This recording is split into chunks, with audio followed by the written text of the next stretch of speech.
Dear Santa, I would really like a copy of Pokémon Violet, please. Thank you so much. From Alex. My parents are both liars. I got gifts, but one subscriber. Wait, what the hell is that?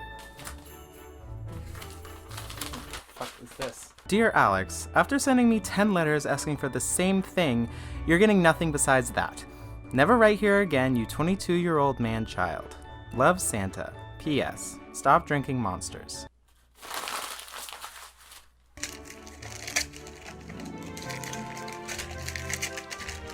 Oh my god, I can't wait to play this! This is not a Christmas. Okay, what the fuck? So Pokemon Gen 9 is out, but at what cost? I actually went to the midnight release for this game, and I met a couple cool people, including this Twitch streamer named Tay. You can just call me Tay. I'm a variety streamer, Pokemon lover. Riolu is my favorite Pokemon, as well as Eevee. I played multiplayer with her on stream a couple times, and we actually had a Riolu meetup one time. And I accidentally cheated while in our first battle, live on stream.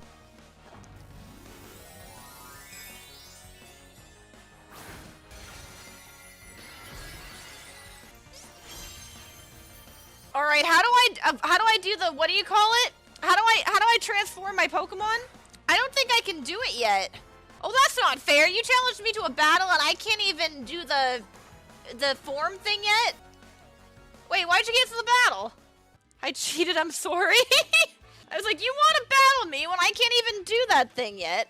And it's like, that thing, well, it wiped out my entire team. That was a good battle, though. You got those type matchups like you don't believe. I feel like shit now! Yeah, that's a bit embarrassing. So about 2 months before these games actually came out, I wanted to go back and revisit some of the older games. You know, X and Y, Emerald, maybe Pearl, or even Moon. I've been trying and failing at Pokemon Shield for a Nuzlocke video, and since I suck at Pokemon, I'm just gonna accept that it's never gonna happen. Being under my tree, I think that my Christmas has died. Most of this first beginning part will probably be skipped, but I do want to show something that is upstairs because I think it is hilarious. So if we go upstairs into, this is Leon's room, okay? The top shelves are filled with books that seem to be hard to understand. Only adults read those types of books. Leon is so busy that he hardly comes home, but I would like to keep his room clean and tidy. She does know about it. Okay. Good job, Grandma. Good job for keeping it a secret. Oh, I'm so tired of this. This is the last time I will ever replay Sword and Shield. Honestly, Pussycat Dolls are way better background music than most of the music in this game. Hop, what are you doing? Is he skiing or is he in a gay bar? And I think you all know what number I'm gonna put down. And now I hate looking at them on my Switch menu, so I wanted to go back and remember the simpler times. You know, the games that make you feel like a kid again, you know, without any taxes or jobs or depression caused by existential dread. And then come back and see what Pokemon is nowadays. You know, the cause of the existential dread. This is in no way a comparison video, I just wanted to go back and revisit Gen 1 in celebration of Gen 9's release. Oh, the 90s. This is our huge TV that is on loan. The age of dial-up internet, Cheers, pagers, and the Vanilla Ice Cream Man. Damn, what the hell's wrong with you? What the hell's wrong with you? Yep, she likes me. And the release of Pokémon Red, Blue, and Yellow. A very famous grandfather to every Pokemon game since, and I know he's disappointed with his grandchildren, and I don't think he's putting Scarlet and Violet in the will. I'm about to say it. The games in Generation 1 are a great time, but they are not the best Pokemon games in any sense of the word. I'm sure the moment I said that, most Gen 1 fans are raging down in the comments right now wanting to start another Gen war. Gen 1ers? More like Gen whiners. The Gen 1 games are still playable even today, and you have the right to play these games and none of the newer ones, and sometimes that can be a good thing. But proclaiming that Pokemon Red, Blue, and Yellow are the end-all be-all of Pokemon games is just a flat-out lie. They were amazing for the time when they came out in 1996, when all anyone wanted to do was watch Titanic over and over again. But honestly, nowadays, they're really just okay. But I still love the game more than I don't. It's just one of the most basic RPGs on the market. I've never heard a good reason why these games are the best in the series. I just want to know specifics. It's always either because of nostalgia or because it started the whole series, and those aren't the best reasons to me. I did my replay on my 3DS port so I can move my Pokemon onto my Switch and use them in Scarlet and Violet later, but I do have a working save battery cartridge, so there's that. Why do they always draw Charizard with stubby little arms? I need to say it louder for the people in the back.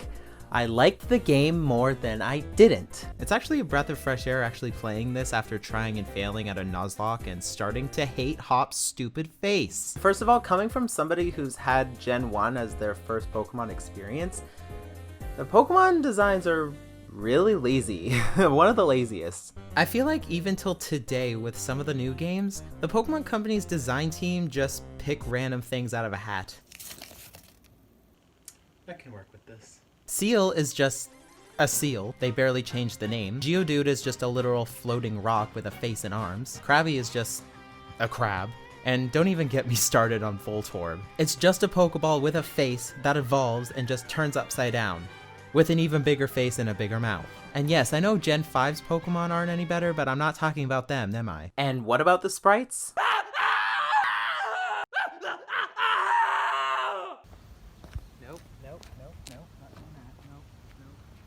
Also, Team Rocket. They are a very iconic evil team in the series, and Giovanni as a last gym leader is a very great plot twist. But the rest of Team Rocket in this game are really just there. Team Rocket and Gen 2 are literally abusing Slowpoke.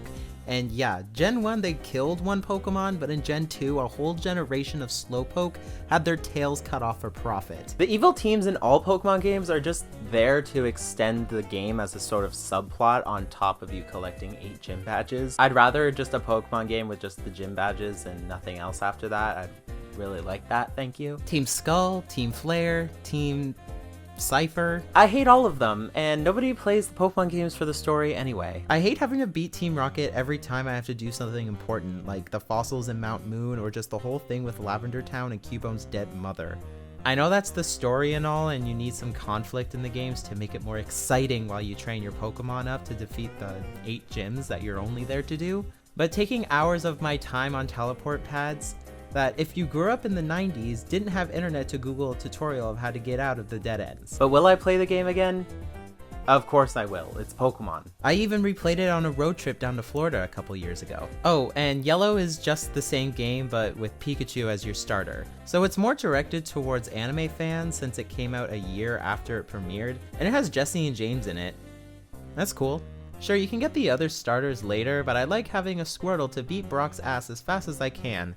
So making Pikachu a 4th starter makes it the worst out of the 3. And if you're wondering why I didn't really go into depth in why I liked the game more than I didn't, my answer to that is, what can I really say? The rivalry with Blue is nice since most of the newer games' rivals feel like they're just trying to kiss my ass with how nice they've been. Like, give me a reason to want to battle and kick the hell out of them. Blue is literally the rival people name Asshat because they hate him so much. We need more of that. Please give me a new Blue, Silver, or Paul, at least. Don't give me a friend. Give me a personal nemesis to destroy. Besides that, there's really nothing special about them. Just the regular bare bones rock, paper, scissors battling and catching system that's been used for 26 years in every Pokemon game after that. What I did like about the first few evil teams is that they were actually scary and sort of rip-offs of the actual Mafia. Now the evil teams are just skipping classes and ripping up their homework. Oh, Scarlet and Violet. They're definitely games.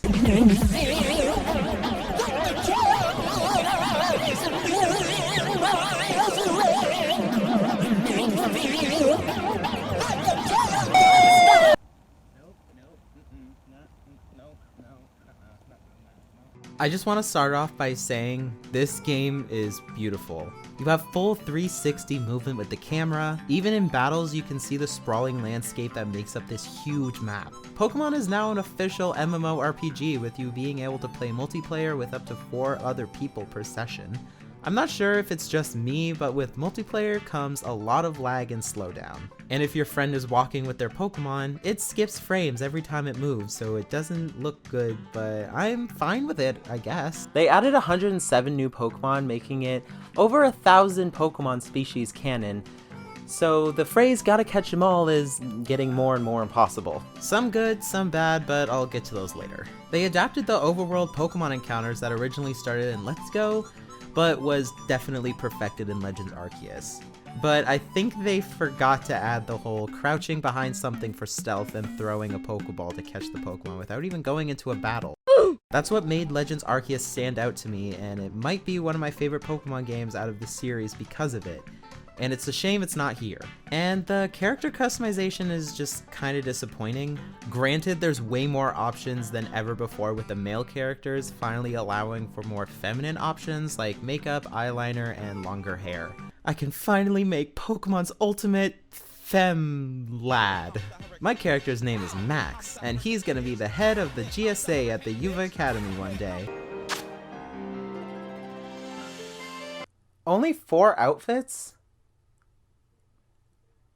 Off? Yeah, you have the choice of 4 total school uniforms of your game's main fruit. You're stuck with either orange or purple. There's no choice besides what season you're currently living in. Yeah, I just love living in Canada. Oh, and this.